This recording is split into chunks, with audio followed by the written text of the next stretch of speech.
Shalom Bapak Ibu Saudara-saudaraku yang dikasihi Yesus Kristus. Selamat pagi. Senang sekali kalau kita masih bisa bersekutu bersama dengan Tuhan. Orang-orang yang merasakan indahnya persekutuannya bersama dengan Tuhan pasti terus akan bersuka cita. Pasti terus rindu akan firman Tuhan. Pasti terus dia ingin diberkati oleh Tuhan. Amin. Bapak Ibu Saudara-saudara, mari buka hati terus untuk mendengarkan firman Tuhan, supaya Tuhan memberkati. Bapak Ibu Saudara-saudara, firman Tuhan yang menjadi renungan buat kita hari ini, yaitu yang diambil dari 1 Timotius pasal yang kedua ayat yang keempat. Tetapi sebelumnya, marilah terlebih dulu kita berserah ke dalam Tuhan melalui doa kita. Mari kita berdoa. Kasih karunia dan damai sejahtera dari Allah Bapa dan dari anaknya Tuhan Yesus Kristus, itulah yang menyertai hati dan pikiranmu sekalian. Amin. Bapak Ibu Saudara-saudara, 1 Timotius pasal yang pertama ayat yang keempat dikatakan demikian: yang menghendaki supaya semua orang diselamatkan dan memperoleh pengetahuan akan kebenaran. Demikianlah firman Tuhan. Bapak Ibu Saudara-saudaraku yang dikasihi Yesus Kristus, baru saja kita mendengar penolakan pembangunan gereja di Cilegon dari orang-orang atau masyarakat yang tidak mau ada pemberitaan Injil, tidak mau ada gereja di situ. Dan saudara-saudara, saya mau katakan kepada kita, ketika orang menolak gereja, berarti dia masih menolak kerajaan Allah. Apa reaksi kita? Saya yakin reaksi kita sangat marah sekali. Kita kesal sekali, kecewa sekali, geram sekali. Bukankah begitu? Karena kita merasakan bahwa apa? Pelayanan kita, rencana kita, apa yang sudah kita rancangkan itu tidak terjadi. Padahal sekalipun itu adalah rancangan yang baik, itu adalah rencana yang baik. Tetapi saya mau mengatakan kepada kita, jangan marah, jangan berhenti, jangan kesal, jangan kecewa. Tetapi justru mari kita berdoa terus kepada setiap orang. Sama seperti yang dikatakan oleh firman Tuhan tadi kepada kita dalam tetapi dari ayat yang sebelumnya, ayat yang pertama. Pertama-tama aku menasihatkan, naikkanlah permohonan dan doa syafaat dan ucapan syukur untuk semua orang, untuk raja-raja dan untuk semua pembesar, agar kita dapat hidup tenang dan tentram dalam segala kesalehan dan kehormatan. Jadi mari kita berdoa saudara-saudara kepada setiap orang.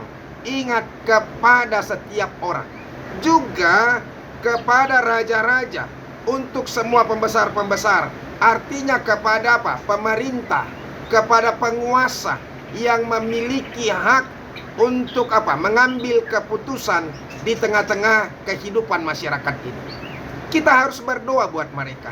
Justru kita jangan marah, jangan kecewa, jangan kesal. Kita harus menunjukkan kepada mereka bahwa kita adalah orang-orang yang sudah diselamatkan, orang-orang yang sangat-sangat dikasihi Yesus Kristus. Itu. Jadi saya mau mengingatkan kepada kita, teruslah beribadah. Sekalipun gereja harus ditutup pun, kita harus beribadah.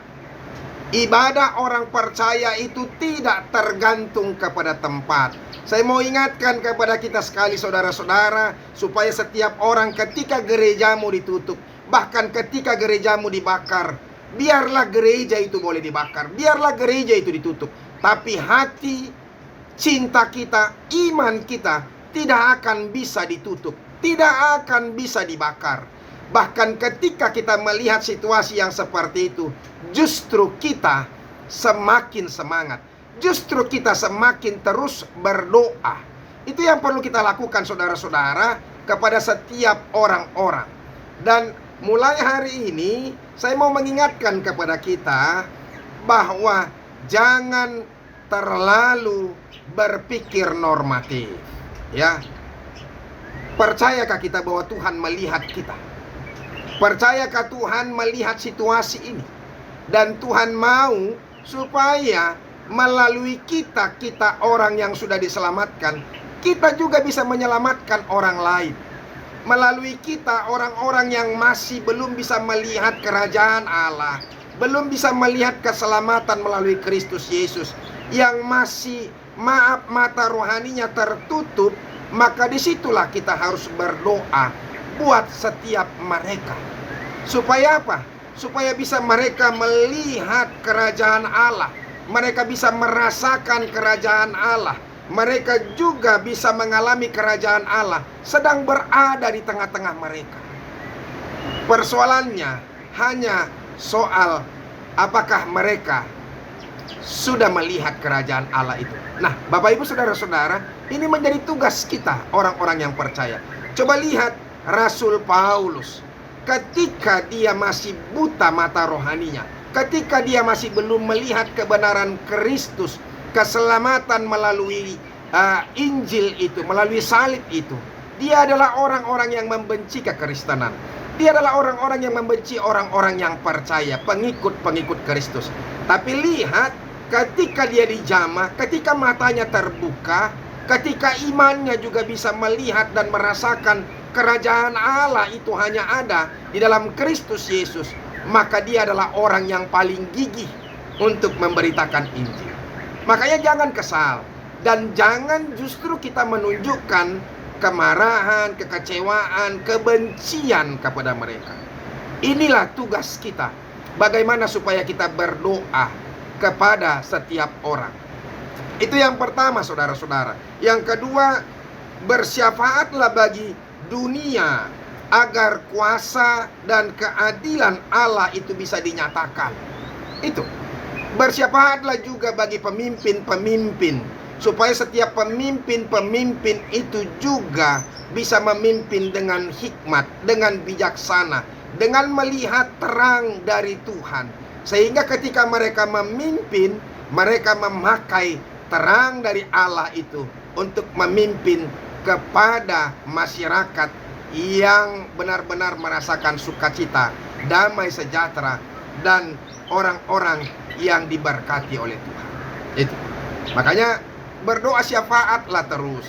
Jangan pernah putus, jangan pernah berhenti. Dan yang ketiga, saudara-saudara, justru mari kita tunjukkan apa yang kita percayai, apa yang kita imani, apa yang kita doakan, dan kasih Kristus yang nyata dalam kehidupan kita. Itu harus kita tunjukkan dalam kehidupan sehari-hari ketika kita hidup bermasyarakat dengan apa? Seluruh orang. Sehingga orang-orang bisa melihat dalam hidup kita, dalam wajah kita, dalam setiap tindak tanduk kita ada kasih Kristus. Sehingga mereka bisa melihat kebenaran yang hakiki bagi orang-orang yang percaya. Dan sehingga mereka bisa melihat keselamatan. Sebab itulah yang dikehendaki Tuhan dari kehidupan kita. Itu yang dikatakan oleh firman Tuhan ini. Apa? Itulah yang baik dan yang berkenan kepada Allah Juru Selamat kita, yang menghendaki supaya semua orang diselamatkan dan memperoleh pengetahuan akan kebenaran. Jadi itulah fungsi kita orang percaya. Tunjukkan kasih kita. Tunjukkan bahwa kita adalah orang yang sudah diselamatkan. Orang-orang yang diselamatkan pasti dia lebih tenang, pasti dia lebih sabar, pasti dia hidup penuh dengan kasih. Maka harus kita tunjukkan kepada setiap orang bahwa inilah, akulah orang yang sudah diselamatkan oleh Kristus itu. Dengan menunjukkan kasih dan kemurahan, kebaikan kita kepada setiap orang. Sehingga orang-orang boleh melihat, benarlah ini umat yang sudah diselamatkan oleh Tuhan. Tuhan Yesus memberkati. Sampai ketemu besok. Mari kita berdoa. Terima kasih Tuhan untuk firman-Mu, berkatilah itu. Ajar kami terus untuk boleh menyelamatkan orang lain melalui sikap, tindakan, dan doa kami terus. Ajar kami untuk tetap boleh ramah, boleh hidup dalam terang Tuhan, supaya orang bisa kami bawa ke jalan yang benar, ke jalan yang Tuhan kehendaki. Terima kasih Yesus. Dalam nama-Mu kami berdoa dan mengucap syukur. Amin. Bapak Ibu saudara-saudara, kita sudah dengarkan firman Tuhan. Ingat, engkau adalah terang itu.